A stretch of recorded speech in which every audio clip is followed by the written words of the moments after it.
कोई नोटों के सहारे बैठा है तो कोई बोतलों के सहारे बैठा है। अरे कोई नोटों के सहारे बैठा है तो कोई बोतलों के सहारे बैठा है। कोई विकास के झूठे खोखलों के सहारे बैठा है।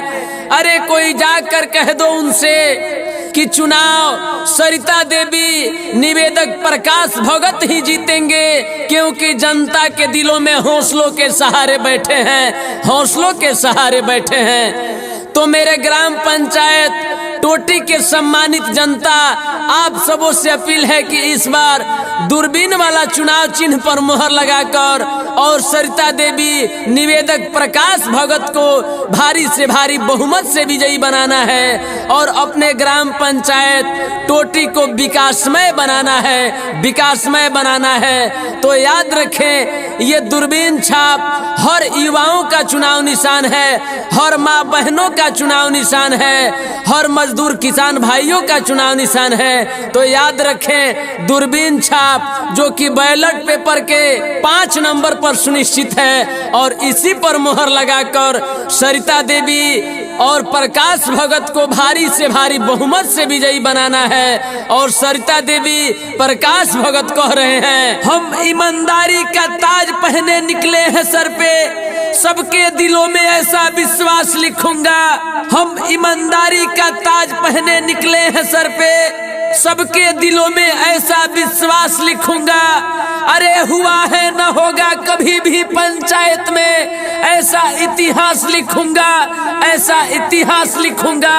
तो दोस्तों, आज चुनाव का दौर चल रहा है और आपके बीच अनेकानेक लोग आ रहे हैं मात्र आपके एक वोटों के लिए। तो आपको तय करना है कि आपका एक वोट किस तरह के प्रत्याशी को देना चाहते हैं। ये आपका वोट जो है ना खाने वाली चीज है, ना रखने वाली चीज है, ना फेंकने वाली चीज है। आपको किसी न किसी एक प्रत्याशी को देना ही देना है। तो आपके बीच ईमानदारों में से ईमानदार एक प्रत्याशी आ चुकी हैं, महिला प्रत्याशी सरिता देवी। निवेदक प्रकाश भगत का चुनाव निशान है दूरबीन छाप। तो आप सभी टोटी पंचायत के सम्मानित जनता से अपील है कि आप अपना बेशकीमती वोट दूरबीन छाप पर देकर भारी से भारी बहुमत से विजयी बनाएं, क्योंकि ये आपका एक ही वोट आपके पंचायत के उज्जवल भविष्य को लिखेगा।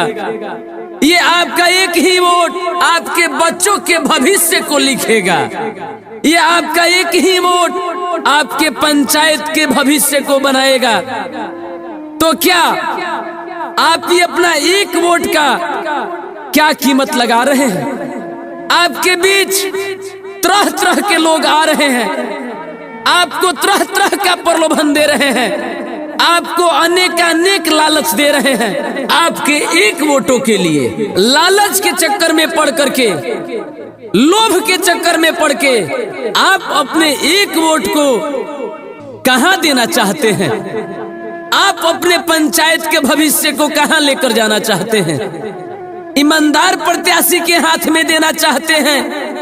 क्या आप एक वैसे प्रत्याशी के हाथ में देना चाहते हैं जो आज चुनाव आया है तो आपके पांव को पकड़ रहा है, आपको हाथ जोड़ रहा है? लेकिन क्या जो प्रत्याशी आज चुनाव के समय में आपको अपना भाई बना रहा है, अपना बेटा बना रहा है, अपने थाली में खिला रहा है और आपके थाली में खा रहा है, आपके कदम से कदम मिला करके चल रहा है, लेकिन क्या वो प्रत्याशी आपके साथ साथ 5 वर्षों तक चलेगा?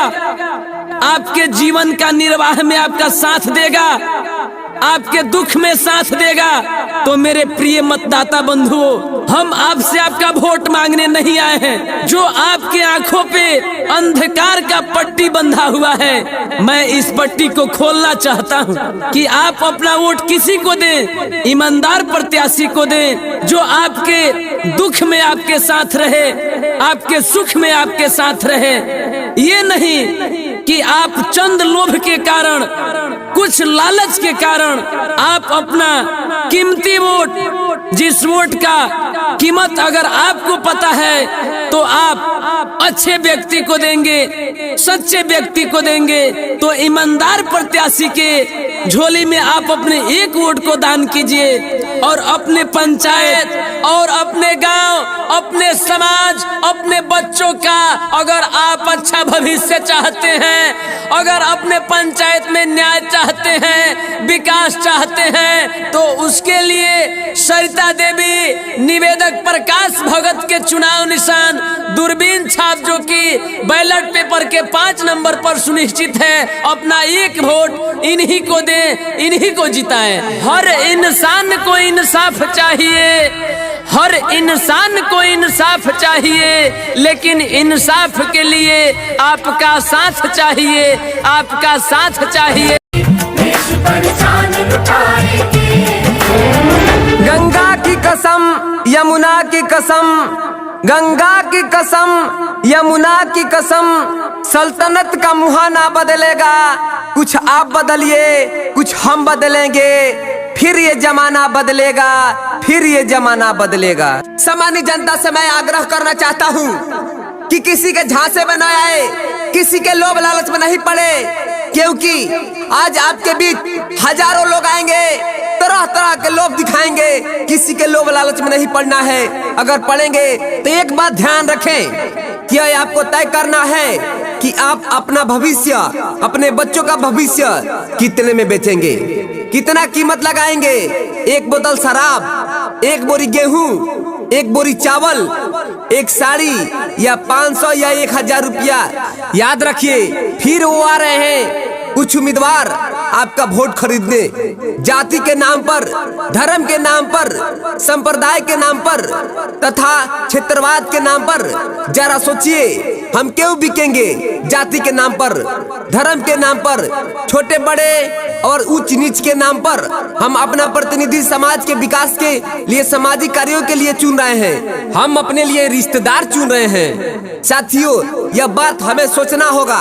एक बात ध्यान रखिए, जो आपको खरीदने का कोशिश कर रहा है, जाति के नाम पर, धर्म के नाम पर, छोटे बड़े उच्च नीच के नाम पर, भेदभाव के नाम पर, वो अगले 5 साल तक आपको टुकड़ों टुकड़ों में बेच रहा है, आपको अपने अधिकार से वंचित कर रहा है, और इस बात का आभास आपको नहीं हो रहा है। जरा सोचिए, गधा एक जानवर है जिसकी कीमत 60 से 70 हजार तक है, और हमारी कीमत 500, 1000, 2000, 4000। तो आइए हम सब एकजुट होकर इस बार अपने बीच ईमानदार, कर्मशील, संघर्षशील व्यक्ति जो हम लोग के बीच आ चुकी हैं, सरिता देवी, और उन्हीं का अपना जीतता हुआ चुनाव चिन्ह है दूरबीन छाप। दूरबीन छाप जो बैलेट पेपर के क्रमांक संख्या 5 नंबर पर सुनिश्चित है।